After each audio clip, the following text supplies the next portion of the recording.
안녕하세요. DDR 부동산 연구원의 서영창입니다. 이번 시간은 현황도로 공도 만들기 제10장 법령 개정 및 업무 지침을 제정해서 주의토지 통행권 등 민법의 상링 관계를 교육하라입니다.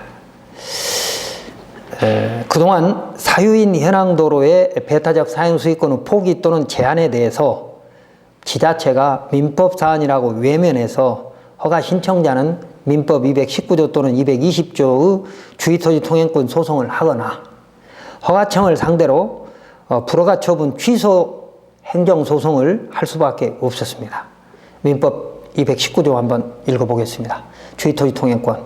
어느 토지와 공로 사이에 그 토지의 용도에 필요한 통로가 없는 경우에 그 토지 소유자는 주의의 토지를 통행 또는 통로로 하지 아니하면 공로에 출입할 수 없거나 과다한 비용을 요한 때는 그 주위의 토지를 통행할 수 있고 필요한 경우에는 통로를 개설할 수 있다. 그러나 이로 인해서 손해가 가장 적은 장소와 방법을 선택해야 한다. 그래서 결국은 맹진 도로가 이웃 토지주의 양보를 받아서 본인가 원하는 용도로 밖에 통로를 개설할 수 있는 권리인데도 불구하고 주의토지 통행권 소송에 승소한 판결문을 가지고 가도 지자체가 허가를 안 해주는 경우가 너무 많습니다. 물론 주의토지 통행권 소송에 이겼다고 해서 곧바로 건축허가의 도로가 확보되는 건 아닙니다. 건축법 도로 너비 기준에도 맞아야 하고 또 검토해야 될 개발행위 허가라든지 여러 가지 검토 기준이 있기는 합니다만은 결국 주의토지 통행권에서 구조너비 기준에 맞는 도로가 확보되었다면 이걸 가지고 접도 의무 예외로 건축허가를 해줘야 합니다. 왜냐? 건축허가에서 진입로 규정을 둔 목적이 뭡니까? 그 건물 이용자의 편의와 긴급 차량의 통행로 확보입니다. 그 외를 가지고 하면 차량권의 일탈 남용이 될 수 있습니다. 반대로 현황도로 소유자가 배타적 사용수익권을 포기하지 않았다고 생각하면 지자체를 상대로 민법 750조에 의한 불법 점유 및 토지 인도 소송을 하기도 합니다. 현황도로 소유자가 말입니다. 그러므로 이제는 국토부와 지자체가 주민들이 사용하고 있는 현황도로를 다음과 같이 공도로 만들어서 국민들이 피해를 보는 현황도로 소유자도 피해가 봅니다만은 현황도로 이용자도 피해를 보는 일이 있거든요. 그래서 양 당사자 간에 비교 교량해서 권리를 지자체가 책임지고 해결할 수 있도록 해야 할 것입니다. 자, 5가지 정도 한번 검토해 보겠습니다. 첫 번째, 현황도로는 원칙적으로 배타적 이용권이 포기된 것으로 봐라. 그리고 필요하다면 예외적으로 보상도 해라. 다음 두 번째, 물권 법정주의에 반하지 않도록 공법을 개정하라. 세 번째, 주의토지 통행권 확인 소송은 민법의 상린관계입니다. 그 다음에 네 번째, 허가받은 현황도로 배타적 사용수익권을 중개하라. 그러니까 민법사안, 민사사안이라고 해서 양 당사자한테만 떠밀지 말고 지자체가 나서서 적극 중개를 해야 된다는 겁니다. 다음, 배타적 사용수익권의 포기가 애매한 것은 보상을 해야 한다. 부당이득을 취하면 안 된다는 얘기죠. 자, 그 첫 번째, 각종 허가로 개설된 현황도로는 공익을 위해서 배타적 사용수익권이 포기된 것으로 보고 추후 법원의 보상 판결이 있으면 그때에 따른다는 생각으로 일단 공도로 판단해서 허가해줘야 한다는 겁니다. 또한 허가청이 법원에 적극적으로 대응하면 사유인 현황도로도 공익적 목적으로 공도임을 확인받을 수 있을 겁니다. 지금까지는 부동산 공법에 의해서 각종 개발 관련 법에 의해서 허가 신청자가 스스로 배타적 사용수권을 포기했던 그런 증거들을 법원에 제출하지 않았기 때문에 모두 다 토지 소유자의 배타적 사용수익권이 살아있다고 보호해야 된다라고 판결을 했지만 예를 들어서 개발행위 허가의 기반시설인 도로 확보 의무는 허가 신청자한테 있기 때문에 그때 허가권자는 건축법 도로로 지정할 수도 있었고 또 기부 체납도 요구할 수 있는 권한이 있었다는 거죠. 그렇기 때문에 당시 허가서를 갖고 법원에 적극적으로 지자체가 대응하면 법원에서는 좋은 판결을 내려줄 수도 있을 것 같다는 겁니다. 다음 2019년 1월 24일 선고된 대법원 전원 합의체 판결에 의하면 사유인 현황도로의 소유권 보장과 공공이익을 비교 형량한 결과 소유자가 배타적 사용수익권을 포기로 볼 수 있다면 타인이, 이 타인이란 지자체도 포함합니다. 타인이 점유 사용하고 있다 하더라도 그 소유자에게 어떤 손해가 발생한다고 볼 수 없으므로 부당이득 반환을 청구할 수 없다라고 판결하였습니다. 판결문 한 구절 읽어보겠습니다. 토지 소유자의 소유권 보장과 공공이익 사이의 비교 형량한 결과 소유자가 그 토지에 대한 독점적 배타적 사용 수익권을 포기한 것으로 볼 수 있다면 타인이 그 토지를 점유 사용하고 있다 하더라도 특별한 사정이 없는 한 그로 인해 토지 소유자에게 어떤 손해가 발생한다고 볼 수 없을 것이므로 토지 소유자는 그 타인을 상대로 부당이득 반환을 청구할 수 없다. 그러니까 지자체를 상대로 부당이득 반환을 청구할 수 없다는 대법원 판례, 전원합의체 판례가 작년에 있었습니다. 특히 기부 요구가 가능했던, 기부하면 체납을 받았던 지자체, 요구가 가능했던 개발행 여가의 기반시설인 진입로를 지자체가 관리하기 어려워서 기부를 요구하지 않았던 현황 도로는 그 배타적 사용수익권이 제한이 법령 규정에 있다는 유권 해석을 법제처 또는 대법원으로부터 받아내서 현황 도로를 공도로 만들어야 할 것입니다.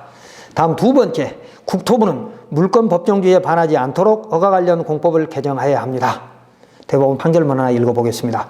물권에 대한 배타적 사용 수익권은 소유권의 핵심적 권능이므로 소유자가 제3자와의 채권 관계에서 소유물에 대한 사용 수익 권능을 포기하거나 사용 수익권의 행사의 제한을 설정하는 것을 넘어 이를 대세적 영구적으로 포기하는 것은 법률에 의하지 않고 새로운 물권을 창설하는 것과 같아 허용되지 않는다.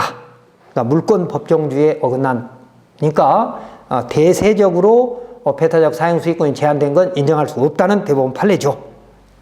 그런데 사용수익락이 있었지만 건축법 도로 지정이 없다면 배타적 사용수익권이 있다고 해석하는 건 잘못이라는 겁니다. 건축허가에서 건축법 도로 지정이 도로관리대장 작성보다 우선이므로 도로대장이 없어도 건축법 도로라고 해석하고 있습니다. 대법원 876, 1036 등 판결문이 여러 개 있습니다. 그러므로 각종 개발 허가에서 그 진입로를 건축법 지정 도로처럼 배타적 사용권을 제한하는 규정을 만들어 그 현황 도로가 배타적 이용이 아닌 경우에 한해서 그 현황 도로에 연접한 주민들이 사용승낙 없이 사용할 수 있는 근거를 만들어야 할 것입니다. 세 번째, 허가청은 민법 사안이라서 관여할 수 없다고 뒤로 빠지지 말고 대법원이 주의토지 통행권을 해석한 실제 사례를 민원인에게 구체적으로 설명하여 소유자의 배타적 사용 수익권과 이용자의 기득권 분쟁을 스스로 해결할 수 있도록 도와야 합니다. 그러니까 허가청은 무조건 뒤로 사용락을 받아오라고 하면서 허가 신청자에게 미루지 말고 양 당사자를 불러서 대법원 판례를 보여주면서 양 당사자가 민사소송을 하게 되면 결과가 이렇게 될 것 같다라고 하는 부분은 설명을 해줘야 된다는 것입니다. 판결문 하나 보겠습니다. 도로법 등에 의한 도로 설정 행위가 없더라도 국가나 지방자치단체가 기존의 사실상 도로에 대해서 확장, 포장, 도로 포장 또는 하수도 설치 등 도로 개축 또는 유지 보수 공사를 시행하여 일반 공중 교통에 이용하게 한 때에는 국가나 지방자치단체의 사실상 지배 주체로서 점유를 개시한 것으로 인정할 수 있다라고 할 것이다 라고 하는 대법원 판례 무수히 많습니다. 그래서 현황도로 이용자가 소유자를 상대로 주토지 통행권 확인 소송에 승소하면 곧바로 건축법 도로가 되는 건 아니지만 일정 요건이 충족되면 건축허가의 진입로는 될 수 있는 것이므로 양 당사자 간의 분쟁은 불필요하다고 설득해야 할 것입니다. 그러므로 허가청은 주민들이 사용해온 현황 도로는 조례도로 지정 또는 개발행위가 기반시설의 성격을 감안하여 일단 공익을 보호한 후에, 그러니까 이용자를 보호한 후에 소유자도 보호해야 할 것입니다. 이때 지자체는 법조처 및 사전 컨설팅을 활용해서 면책받을 수 있도록 해야 할 것입니다. 사전 컨설팅 제도는 건축 허가, 개발행위 허가에도 해당된다라고 해석하고 있습니다. 다음 네 번째, 적법한 건축 허가를 받아 개설된 현황 도로는 소유자, 이용자 간의 민법에 의한 분쟁만이 아니라 허가청이 공도로 만들 의무도 있었던 것이므로 주의토지 통행권 소송 전에 지자체가 양쪽 당사자를 중재해서 1차적으로 해결에 노력해야 한다는 것입니다. 자, 도로법 한번 읽어보겠습니다. 도로법 53조의 진출입로의 사용 등 연결허가를 받은 시설 중 도로와 연결되는 시설이 다른 도로나 통로 등 일반인 통행에 이용하는 시설인 경우 해당 연결허가를 받은 자는 일반인 통행을 제한해서는 아니 된다. 그러니까 도로법에는 이렇게 일반인 통행을 제한해서는 안 된다라고 분명하게 명시되어 있습니다. 다만 먼저 연결허가를 받을 자는 새로운 연결허가를 받기 위해서 진출입로를 공동 사용하려는 자에게 공동 사용 부분에 대한 비용 분담을 요구할 수 있다. 그러니까 사비를 들여서 도로 점령 허가, 도로 개설을 했기 때문에 그 개설 비용은 다음 사람한테 요구할 수도 있다라고 하는 것이죠. 이런 근거들이 건축법이나 국토계획법에 들어와서 양 당사자를 중재할 수 있도록 지자체가 해줘야 한다는 겁니다. 이때 중재란 당사자 간의 금전적 합의가 아니라 지자체가 이 현황 도로가 갖고 있는 배타적 사용 수익권에 공법적 제한이 있음을 설명하고 행정소송과 민사소송의 예측 결과를 선례를 들어 설명해서 분쟁이 조기에 해결되는데 지자체가 노력해야 한다는 것입니다.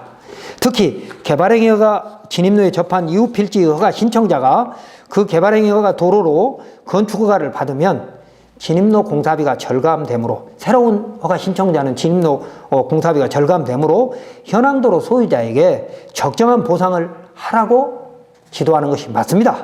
다만 사용 승낙에 무리한 요구 금액이 할 수 없도록 제한을 할 필요는 있다고 보입니다. 그래서 네 번째는 주의토지 통행권 소송 양 당사자가 하기 전에 지자체가 나서서 적당하게 중재했으면 좋겠다는 겁니다. 다음 다섯 번째, 배타적 사용수익권은 포기가 애매한 해당도로는 지자체가 보상을 해야 할 것입니다. 특히 자동차 통행량이 많거나 다수 주민이 이용하는 현황도로인 경우에는 지자체가 예산의 범위 내에서 우선적으로 보상해서 공도를 확보해야 할 것입니다. 자, 그림에 보시면 건축법 도로 중 법정 도로가 왼쪽에 있고 오른쪽은 도시계획시설 도로법 도로가 보이고 가운데는 현황 도로인데 지정 도로일 수도 있고 조례 도로일 수도 있는, 그리고 그냥 현황 도로일 수도 있는 그런 도로가 있고요. 또 그 다음에 사후신고 건축물이라는 게 있습니다. 그래서 이런 건축물의 진입로는 비도시 미연지역과 비도시 지역의 사후신고 건축물의 진입로는 건축법 도로 지정이 없었기 때문에 모두 현황 도로입니다. 자, 이번 시간 정리하면 현황 도로를 건축법 도로로 이용할 수 있는지에 대한 판단은 허가청의 재량이지만 지금처럼 양 당사자, 그러니까 이용자와 소유자, 양 당사자 간에 민사적으로 해결해야 된다고 뒤로 빠지지 말고 지자체가 도로는 공익시설이므로 적극 나서줘야 할 것입니다. 컨설팅 하나 읽어보겠습니다. 경기도 사전 컨설팅 보면 건축법 44조에 건축물 대지의 접도 의무를 규정한 취지에 비추어 건축허가 대상 건축물의 종류, 규모, 대지와 접하고 있는 시설물의 종류, 대지의 주변 여건과 출입 가능 여부 등 구체적인 사정과 현황도로를 진출입 통로로 사용함으로써 발생되는 문제 등 제반 사항에 대해서는 종합적인 검토를 통하여 허가권자가 판단해야 한다. 그러니까 여기서 주의토지 통행권 내지는 사용승낙을 해 주었을 때 어떤 문제가 생기냐면 내 대지를 이웃의 진입 통로로 사용날 해주게 되면 내 대지 내에 건축법상 문제가 될 수 있습니다. 왜? 그 도로는 건축선에서 건축 면적에서 빠지기 때문에 건폐율이 문제가 될 수도 있거든요. 그래서 그런 문제, 또 공익 또는 제3자의 정당한 이익을 해할 우려가 있는 등 뭐 이런 것들을 고려해서 지자체가 중재를 하고, 중재해도 도저히 안 되면 그때 법원으로 가야죠. 즉 주민들이 오랫동안 사용해온 현황 도로는 원칙적으로 이용자를 우선하는 판단을 해야 하고, 양 당사자에게 주의토지 통행권 등 상린관계에 대한 적극적인 설명으로 중재에 나서야 하며 필요시 지자체가 적정한 보상을 통해서 공도를 만들어야 합니다. 또한 건축법의 지정도로, 조례도로, 주택법의 공동주택 및 대지조성사업 진입로, 기타 공동주택의 진입로 또는 다수가 이용하는 마을길이 경매로 나온 경우 건축주 또는 지자체에게 우선 매수 청구권을 부여하여 투기적 분쟁을 막아야 할 것입니다. 이게 국가와 지자체가 해야 될 의무라는 것이죠. 그림을 보면 도시계획시설 중로 3류에 포함된 도로가 왼쪽에 있는 다세대 주택 진입로가 경매로 나왔습니다. 그래서 사인이 소유했습니다. 분쟁이 생길 건 뻔하지 않겠습니까? 그래서 이런 부분은 지자체가 나서서 해결할 수 있었으면 좋겠다는 것입니다.